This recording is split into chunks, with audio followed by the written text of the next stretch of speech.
વિદ્યાર્થી મિત્રો, આજે આપણે ધોરણ 12 વિષય ગુજરાતી પાઠ 8મો અમરનાથની યાત્રાએ પાઠ 8મો અમરનાથની યાત્રાએ જેનો સાહિત્ય પ્રકાર છે પ્રવાસ નિબંધ, જેના લેખિકા શબ્દ છે ધ્યાન રાખજો. અહીંયા પુરુષ હોય તો લેખક કહેવાય અને સ્ત્રી હોય તો લેખિકા કહીશું આપણે. એનો ફોટો આપેલો છે, તમે જોતા હશો. વિનોદિની રમણલાલ નીલકંઠ આ એમનો કવિ લેખિકાનું નામ છે. એમનો જન્મ 9/2/1907 અને અવસાન થયું છે 29/9/1987 એમનું અવસાન થયેલું છે. અહીંયા અમરનાથની યાત્રા, અમરનાથ એટલે કાશ્મીર આપણે જઈએ, કાશ્મીર જે રાજ્ય છે ત્યાં પહેલગામ જે આવેલું છે અને પહેલગામથી થોડા આગળ જઈએ એટલે અમરનાથની યાત્રા ત્યાંથી શરૂ થાય. એમાં આગળ જઈએ આપણે તો ત્યાં ચંદનવાડી નામનું સ્થળ છે. ચંદનવાડી, કોઈ ગુજરાતી આપણે જોઈએ ચંદનવાડી એટલે આપણને લાગે કોઈ વાડી છે, ગુજરાતી કોઈ નામ છે, તો બધા ત્યાંના નામ આપણને યાદ રહેતા નથી. પરંતુ જે ચંદનવાડી નામ આવે ત્યાંના સ્થળો છે ગુલમર્ગ, ખિલમર્ગ, ચશ્મે શાહી, તખ્તે સુલેમાન, અચબલ અને ગધીરબલ. આ બધા નામો છે આપણે ત્યાંના. આપણે બહુ પરિચિત નામ નથી બધા, પણ ચંદનવાડી નામ છે એ આપણું પ્રચલિત નામ લાગે આપણને, જાણે કે કોઈ આપણું હોય, ગુજરાતી નામ હોય એવું આપણને લાગે. તો એ ત્યાં જાય છે, એની વાત પાઠમાં કરી છે. એ પહેલાં આપણો લેખકનો પરિચય જોઈ લઈએ. લેખક પહેલાં આપણને આનંદ થશે કે પોતે અમદાવાદમાં જ એમનો જન્મ થયેલો છે. ગુજરાતી નિબંધ, નવલકથા તેમજ બાળ સાહિત્યકારના અગ્રણી લેખિકા વિનોદિની શ્રી નીલકંઠનો જન્મ અમદાવાદમાં થયો હતો. આ લેખિકાનો જન્મ અમદાવાદમાં થયો હતો. પ્રાથમિક, માધ્યમિક અને ઉચ્ચ કેળવણી તેમને અમદાવાદમાં પ્રાપ્ત કરી. એમને અમદાવાદમાં અભ્યાસ કર્યો છે અને પછી વિદેશ ભણવા માટે ગયેલા છે. અમેરિકામાં આવેલું છે મિશિગન યુનિવર્સિટી છે ત્યાં. તો મિશિગન યુનિવર્સિટીમાંથી સમાજશાસ્ત્ર અને શિક્ષણશાસ્ત્ર વિષયો સાથે MAની ડિગ્રી મેળવી છે. એને માસ્ટર ડિગ્રી કરી છે, MAની ડિગ્રી પ્રાપ્ત કરી છે. મિશિગન જે અમેરિકામાં આવેલું છે ત્યાં પોતે અભ્યાસ માટે ગયા હતા. અને MA એટલે કોલેજના 12મા ધોરણ પછી 3 વર્ષ BAના અને 2 વર્ષ આપણે MAના, એમ અહીંયા 5 વર્ષનું આ ડિગ્રી પ્રાપ્ત કરી. આપણે ગુજરાતમાં MA કરવું હોય તો તમે 12મા ધોરણ પછી તમારે 5 વર્ષનો અભ્યાસ કરવો પડે આર્ટ્સ વિષયમાં. સામાજિક શૈક્ષણિક સંસ્થાઓમાં ઉમદા સેવાઓ આપી અને શૈક્ષણિક સંસ્થાઓમાં પણ એમને સેવાઓ આપી છે. 10-12 એ રસાળ શૈલીનો નિબંધ સંગ્રહ તેમજ આરસીની ભીતર, કારપાસી અને બીજી વાર્તો, દિલ દરિયાઓના મોતી, અંગુલીનો સ્પર્શ વાર્તા સંગ્રહ પ્રાપ્ત થાય છે. શિશુ રંજના, મેદીની મંજરી, બાળકોની દુનિયામાં ડોકિયું તથા સફરચંદ બાળ સાહિત્યના નોંધપાત્ર પુસ્તકો છે અને બાળકો માટેના પુસ્તકો એમણે લખેલા છે. એની વાત અહીંયા કરવામાં આવી છે. રાજ્ય સરકારના પારિતોષિક પણ એમને પ્રાપ્ત થયા છે. રાજ્ય સરકારે એમને પારિતોષિક પણ એમને આપેલા છે. તો આવો પ્રકારનો એમનો લેખકનો પરિચય છે, જે પોતે અમદાવાદમાં અભ્યાસ કર્યો અને બાદમાં આગળ અભ્યાસ કરવા માટે, ઉચ્ચ અભ્યાસ કરવા માટે પોતે વિદેશમાં ગયા હતા અને અમેરિકામાં મિશિગનમાં એમને અભ્યાસ કર્યો હતો. એની વાત આપણે અહીંયા કરવામાં આવી છે. અહીંયા લેખિકા છે એ કાશ્મીરના પ્રવાસે ગયેલા છે. કાશ્મીરમાં પ્રવાસ ગયા છે એમાં પહેલગામ છે અને પહેલગામની અંદર ચંદનવાડી નામનું સ્થળ છે. ત્યાં ઘોડા પર બેસીને જવું પડે અને ત્યાં એ જઈએ ત્યારે ત્યાંનો આનંદ છે, ત્યાંનું વાતાવરણ કેવું છે, ત્યાંની પ્રકૃતિ કેવી છે. ત્યાં શેષ નદીના કિનારે, ત્યાં નદી કઈ આવેલી છે? શેષ નદી. ધ્યાન રાખજો, શેષ નદીનું વર્ણન કયા પાઠમાં કરવામાં આવે છે? તો અમરનાથની યાત્રાએ. તો શેષ નદી ત્યાં વહે છે. શેષ નદીના કિનારે જવાનું. ઊંચાણવાળા પ્રદેશમાં જવું હોય તો ગાડી ત્યાં જઈ ન શકે, સ્કૂટર બાઇક ન જાય, ત્યાં આપણે ઘોડેસવારમાં જવું પડે, પથ્થરો હોય એટલા માટે ત્યાં જવું પડે. તો એના પ્રવાસનું વર્ણન કર્યું છે એમને. એમની દીકરી નાની રંજના છે, એનું નામ છે રંજના છે. બહુ નાની છે એટલે સાથે લઈ નહોતા ગયા. અને 2 દીકરાઓ છે, તો 2 દીકરાઓ અને પોતે, કારણ કે દીકરીને રાખવા માટે જરૂર પડે, નાની દીકરી હોય તો એના પતિ છે હોટલમાં રોકાય છે દીકરીને લઈને. અને અહીંયા લેખિકા છે અને 2 બાળકો સાથે એ પોતે ટૂરમાં જાય છે, અમરનાથની યાત્રાએ જાય છે અને ચંદનવાડી જવું હોય તો ઘોડે ઉપર બેસીને જવું પડે તો એ પોતે ઘોડા પસંદ કરે છે અને આગળના દિવસે ઘોડા પસંદ કરીને એ ઘોડા પર બેસીને જવાનો પ્લાનિંગ કરે છે અને એનું જે વર્ણન છે એમણે કર્યું છે. હવે ત્યાં જવું એટલે જમવાનું પણ જોઈએ. હોટલમાંથી મેં જમવાનું બંધાવી દીધું, નાસ્તો બંધાવી દીધો, મીઠાઈવાળા ત્યાંથી મીઠાઈ લીધી થોડી, કારણ કે હોટલવાળું જમવાનું આપે એમાં મીઠાઈ ન આવે તો થોડી મીઠાઈ પણ લીધી અને એ બધું લઈને કેમેરા તો જોઈએ જ, ફરવા ગઈએ આવી યાત્રાએ. અત્યારે તો કેમેરામાં વ્યવસ્થા થઈ ગઈ છે, પહેલાં જમાનામાં મોબાઈલની વ્યવસ્થા થઈ ગઈ છે, પહેલાં જમાનામાં મોબાઈલ નહોતા એટલે કેમેરા લઈને લોકો જતા હતા, એમાંથી રોલ કરાવવાનું, સાફ કરાવવા. અત્યારે મોબાઈલમાં ફટાફટ આપણે લાઈવ બતાવી શકીએ છીએ. આપણે ઘરે ગામડે હોય, અમદાવાદમાં હોય અને તમે ફરવા ગયા હોય તો ત્યાંનું નેચરલ તમે તમારા માતા પિતાને કે ભાઈ બહેનને તમે ત્યાંથી લાઈવ બતાવી શકો એવી વ્યવસ્થા મોબાઈલમાં હવે થઈ ગઈ છે. તો અહીંયા લેખિકા છે પોતાના 2 બાળકોને લઈને, એટલે 3 જણા એ પોતે ત્યાં નીકળ્યા છે, ચંદનવાડી જવા માટે નીકળેલા છે. ઘોડા પર બેસીને પોતે જાય છે. ઘોડાઓના નામ પણ આપેલા છે. બુલબુલ નામનો ઘોડો છે, રાજા નામનો ઘોડો છે અને નિશાંત નામનો ઘોડો છે. બુલબુલ, રાજા અને નિશાંત આ ઘોડાઓના નામ છે. ધ્યાન રાખજો, બુલબુલ, રાજા અને નિશાંત એ ઘોડાઓના નામ છે અને શેષ નદીની કિનારે આ લોકો જાય છે એની વાત આમાં કરી છે. તો અમરનાથની યાત્રાએ પોતે ગયેલા તો એનું વર્ણન આપણને કર્યું છે. તો આને શું કહેવાય? પ્રવાસ વર્ણન. તમે પણ ક્યાંક ફરવા ગયા હોય, ગિરનાર પ્રવાસ ગયા હોય, ગિરનાર ચડ્યા હોય, રોપવેમાં બેસીને ગયા હોય, અંબાજી મંદિર આવે, દત્તાત્રેય ભગવાનના પગલાં આવે, ભવનાથનું મંદિર આવે, ત્યાં સુદામાનો કંઈક છે મંદિર, ત્યાં પેલું નામ મને નથી. તો જુનાગઢની અંદર ઉપરકોટ છે, બધું વસ્તુ જોવાલાયક છે. તો તમે એનું વર્ણન તમે કરી શકો, ઘરે આવીને માતા પિતાને કહી શકો ઉપરકોટ જવાનું, અહીંયા જવાનું, ત્યાં જવાનું, બાપુના ચોરો છે, નરસિંહ મહેતાનો ચોરો છે. આવા સ્થળો તમે ગયા હો તો તમે વર્ણન કરી શકો અને લખીને જણાવી શકો. માઉન્ટ આબુ ગયા હોય તો માઉન્ટ આબુ નખી તલાવ જોયું તમે, અદ્દરદેવી ગયા, પછી જે સ્થળો છે બધા તમે જે કરી હોય એ તમારે લખવાનું હોય. તો એને શું કહેવાય? પ્રવાસ વર્ણન કહેવાય. શું કહેવાય એને? પ્રવાસ વર્ણન કહેવાય. કાશ્મીરમાં પહલગામથી પાઠ જોઈશું આપણે. કાશ્મીરમાં પહલગામથી અમરનાથની યાત્રાએ જતાં સૌથી વધારે પડાવ ચંદનવાડી આગળ કરવો પડે. ત્યાં ચંદનવાડી જવું પડે અને ત્યાં આપણે આરામ કરવો પડે. અમરનાથ જવા માટે અષાઢ કે શ્રાવણ માસ અનુકૂળ રહે છે. અષાઢ કે શ્રાવણ મહિનો હોય તો જ આપણે ત્યાં અનુકૂળ આવતો હોય છે, કારણ કે ત્યાં સુધી બરફના ડુંગરા ઓળંગી શકાતા નથી. મોટા મોટા બરફ હોય એટલે આપણે અષાઢ મહિનામાં કે શ્રાવણ મહિનામાં જવું પડે એવું લેખિકા કહેવા માગે છે. અમે તો વૈશાખ મહિનામાં પહલગામમાં હતા. અષાઢ કે શ્રાવણ તો શું, પણ અમે તો ઉતરતા જેઠ મહિના સુધી પણ ત્યાં રોકાઈ શકીએ એમ નહોતા. તેથી ચંદનવાડી સુધી જઈ સંતોષ માન્યા વગર છૂટકો ન હોતો. ચંદનવાડી પહેલો પડાવ છે અને આગળ પહેલગામ આપણે જવું હોય તો ચંદનવાડી જવું પડે. ચંદનવાડી સુધી જવાનું અમારી ઈચ્છા હતી. નહીં મામા કરતાં કહેણા મામા શું ખોટા એ ન્યાયને અમે અનુસર્યા. તો અહીંયા કહેવાય છે મામા જ ના હોય તો આપણે કોઈને મામા કહેતા હોઈએ તો શું ખોટું? આપણે મામા હોય જ નહીં અને બીજા કોઈને મામા કહેતા હોઈએ તો કેવું સારું, એ વાત છે. એટલે ચંદનવાડી સુધી જવાનો એમને આગ્રહ રાખ્યો, ઉપર જવાનો પ્રોગ્રામ એમને રાખ્યો નહીં. કાશ્મીર ગયેલા ગુજરાતી લોકો વેરીનાગ, સોનમર્ગ કે ટુલિયન તળાવ જેવા અત્યંત મનોહર સ્થળો જોવા જવાનું આરસ કરે છે. જે ગુજરાતી લોકો કાશ્મીરમાં ગયા હોય ને એ લોકો ત્યાંના સોનમર્ગ, વેરીગામ અને ટુલિયન નામના જે તળાવ છે, ત્યાં ટુલિયન નામ તળાવ છે, એ સુંદર દ્રશ્યો છે, પરંતુ લોકો ત્યાં જવાનું આરસ કરે છે.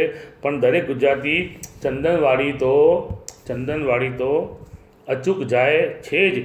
તેનું કારણ શું હોઈ શકે એનો વિચાર કરતાં મને લાગે છે કે સ્થળનું નામ ગુજરાતીઓએ ઘણું ગરબટભર્યું લાગતું હશે. ચંદનવાડી છે એટલે આપણને લાગે ગુજરાતી જેવું નામ છે, એટલા માટે લોકો ત્યાં જતા હશે.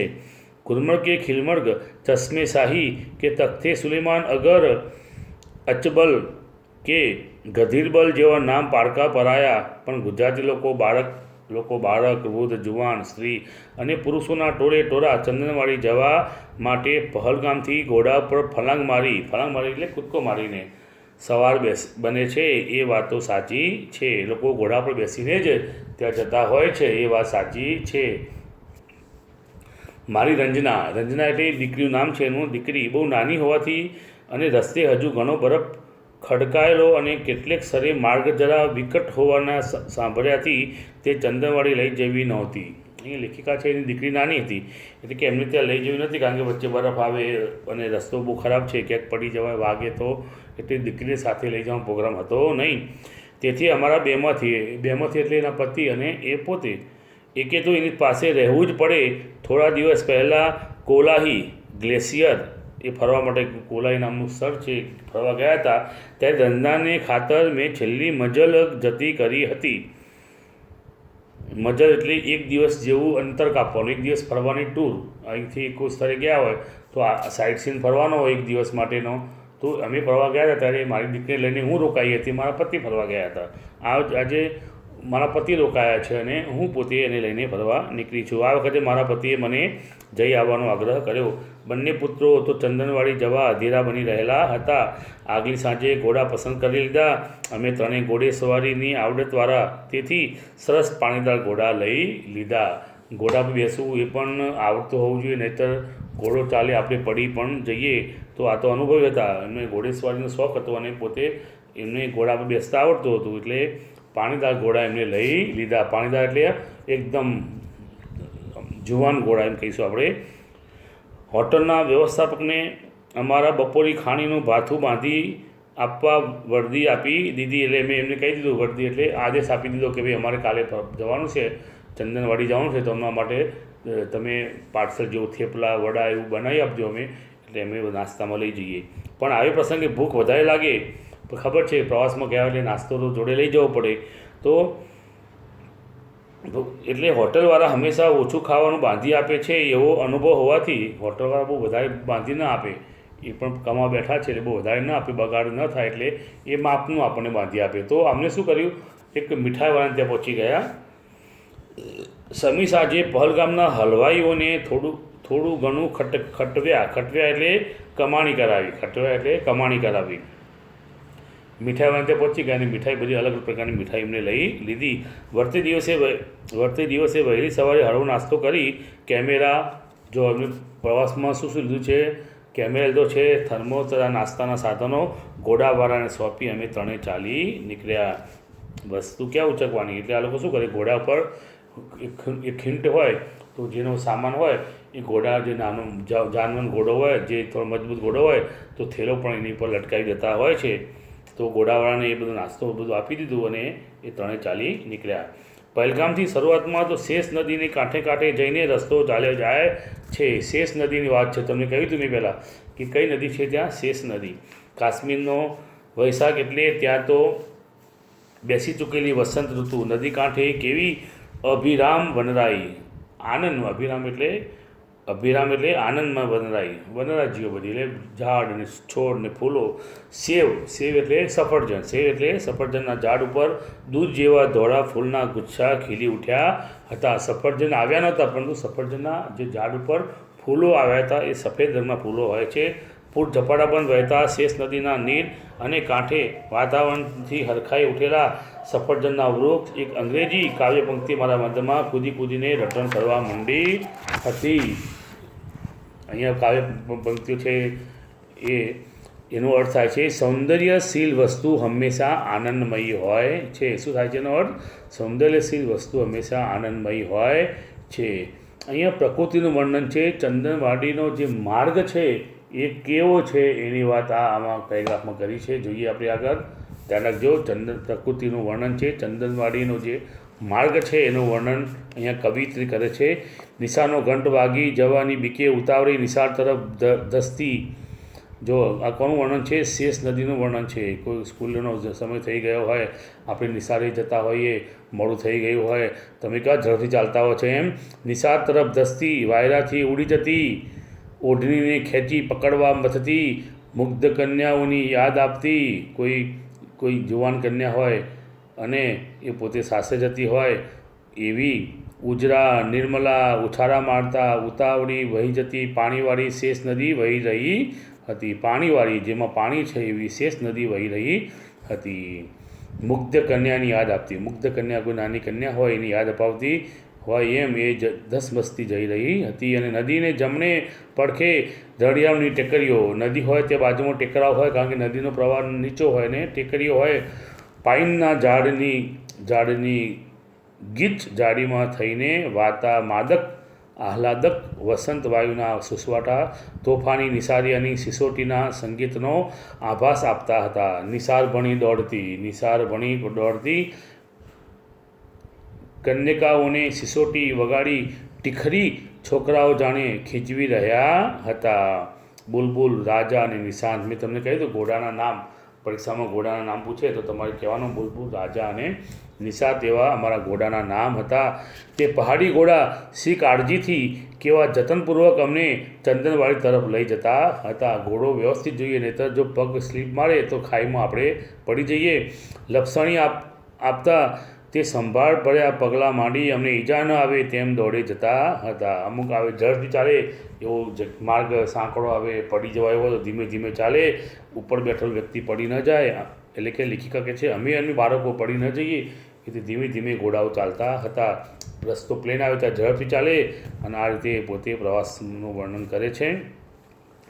પહોળો માર્ગ આવતા ત્રણેય ઘોડા એક હરોળમાં ચલાવી શકાતા અને વળી સાંકડી કેડી આવતી ત્યારે અમે ત્રણે એક પાછળ એક ચાલીએ માર્ગ કાપતા હતા. સાંકડો રસ્તા હોય ત્યારે આગળ પાછળ ઘોડા થઈ જાય, જ્યારે સરળ પ્લેન આવે ત્યારે ત્રણ ઘોડા સાથે ને સાથે ચાલતા એક લાઇનમાં ચાલે.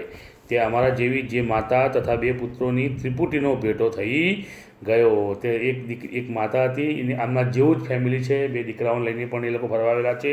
અને ત્રિપુટી એ લોકોની ત્રિપુટી પણ છે અને લેખિકાની પણ ત્રિપુટી છે. આ બધા લોકો ભેગા થઈ ગયા.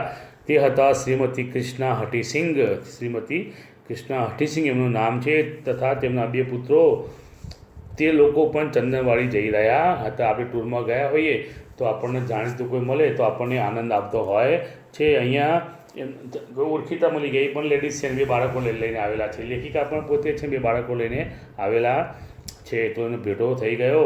આપણે ટૂરમાં ગયા હોઈએ, શિમલા મનાલી ફરવા ગયા હોઈએ, ત્યાં ગુજરાતી હોય, હોટલની બાજુમાં રોકાયા હોય, ત્યાં આવ્યા હોય તો આપણને કેવી ખુશી થાય. અરે તમે અમદાવાદના? અમે અમદાવાદના છીએ. ક્યાં રહો છો? તો કે અમરાઈવાડી. અરે અમે પણ અમરાઈવાડી રહીએ છીએ. કેવી આનંદ આવે આપણને. સોહામણા કાશ્મીરનો સૂર્યોદયનો એ અભિરામ સમય હતો. હવા તાજગીથી ભરપૂર હતી અને આખી કુદરત વસંતાવતારથી એટલે વસંત ઋતુના આગમનથી ઘેલી બની આનંદમગ્ન હતી. અમે ત્રણ પણ તે જ વાતાવરણથી મસ્ત બની હસતા, ગીત ગાતા, વાતો કરતા, સંસ્કૃત કવિઓના વસંત ઋતુના, હિમાલયના તથા નદીઓના વર્ણનાત્મક શ્લોકોના ઉચ્ચાર કરતા ચંદનવાડી તરફ ઘોડા દોડાવી રહ્યા હતા. હિમાલયનું નદીઓનું વર્ણન એ કરતાં પોતે સંસ્કૃતના શ્લોકો લલકારતા ગીત ગાતા એ પોતે આગળ વધી રહ્યા છે. ઘોડા પર દોડાવી રહ્યા છે એટલે ઘોડા પર બેસીને જઈ રહ્યા છે. માર્ગમાં દરેક ક્ષણે કુદરત પોતાનું સ્વરૂપ બદલતી હતી. જ્યાં જ્યાં આગળ જઈએ તેમ કુદરત બધું રૂપ બદલતી હોય છે. તેમાંથી કયું શ્રેષ્ઠ તે નક્કી કરવા અમે સાવ અસમર્થ બની જતા હતા. ઘોડા બેઠા હોય, કોઈ સુંદર દ્રશ્ય આવે, અરે કેટલું સુંદર દ્રશ્ય છે, આગળ જઈએ એનાથી સુંદર લાગે, એનાથી જઈએ એટલે એનાથી પણ સુંદર લાગે. એકાદ વિખ્યાત ચિત્રકારના સુંદર ચિત્રોથી ભરપૂર કોઈ ચિત્ર સંગ્રહ સ્થાનમાં જઈએ અને ત્યાં જઈ આ ચિત્ર જોયું, અરે આ તો તેનાથી પણ વધારે સરસ છે, એમ આપણે એકબીજાને કહીએ તેવું અહીં જ બનતું હતું. કોઈ ચિત્ર જોવા ગયા હોય, અરે કેટલું સુંદર ચિત્ર છે, આગળ જઈએ, અરે પહેલાં કરતાં પણ આ સરસ છે. તો આમ લોકો આ ચિત્ર જોતા હોઈએ એમ તેનું દ્રશ્ય જોતાં લેખિકા પોતે આગળ વધી રહ્યા છે. રસ્તે ચાલતા ઝાડ, ફૂલ, પંખીઓના નામ જાણવાની તક મળતી ન હતી. કેટલાય ઝાડ હોય જેનું નામ ના આવડે, કેવા ફૂલો હોય એ પણ આપણને ઓળખી ન શકીએ. પક્ષીઓ હોય, વનપક્ષીઓ, પંખી એટલે પક્ષી, તો એને પણ આપણે જાણવાનો પ્રયત્ન કરીએ પણ એને ઓળખી શકાતા નથી. પણ ખરું પૂછો તો તે નામ ન જાણવાથી અમારી તૃપ્તિમાં ઉણપ પણ આવતી ન હતી. ખડખડાટ વહી જતા અને શેષ નદીના પોતાનું પાણી ઠાલવતા વહેણા તેમજ હૈયાનો ઉલ્લાસ સંગીત દ્વારા વ્યક્ત કરતા નાના સા ઝરણા અમારા માર્ગ આડે વારંવાર આવતા હતા. વચ્ચેથી પાણી વહેતું અને ઉપરથી હંમેશા નાના ઝરણા રૂપે પર્વતોમાં પાણી વહે અને આગળ જઈને બધું ભેગું થાય એટલે નદી રૂપે વહેતા હોય છે. તો આગળ જતાં ઝરણા ભેગા થાય અને આગળ જઈને શેષ નદી વહેતી હોય છે. તો ઘોડાઓ પણ એમાં પાણી આવે તે ઉપર રસ્તા પર પાણી જતું હોય તો ઘોડા પણ ત્યાં આવે અને પાણી પણ પીવે. પાણી પીવાની બહાને અમારા પહાડમાં રહેતા પહાડી ઘોડા પણ પડવાર ઠમકીને એટલે ઠમકાની ચાલે ધીમે લપ કરે પગ પછાડે એટલે શરીર ભીનું થાય.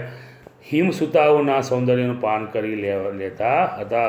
હિમાલયમાંથી નીકળતી નદીનું પાન કરી લેવા માટે એ પોતે ઠુમકાઓ લેતા હતા. ઘોડાઓની વાત કરે છે અહીંયા લેખિકા. આગળ જતાં અમારો માર્ગ એકદમ ઊંચાણમાં આવી ગયો અને શેષ નદી દૂર નીચે રહી ગઈ. આપણે ભાગ 1 અહીંયા પૂર્ણ કરીએ છીએ. ભાગ 2 આપણે ફરીવાર આપણે મળીશું. અહીંયા ભાગ 1 પૂરો થઈ ગયો છે. લેખિકા પોતે અમરનાથની યાત્રાએ ગઈ છે. અમરનાથની યાત્રામાં એમાં પણ ખાસ જે ચંદનવાડી પોતે જઈ રહ્યા છે. પોતાના 2 બાળકો છે એનું વર્ણન આ પાઠમાં કરવામાં આવેલું છે. અહીંયા પાઠ આપણે ભાગ 1 પૂર્ણ કરીએ છીએ. ભાગ 2માં આપણે ફરીવાર મળીશું.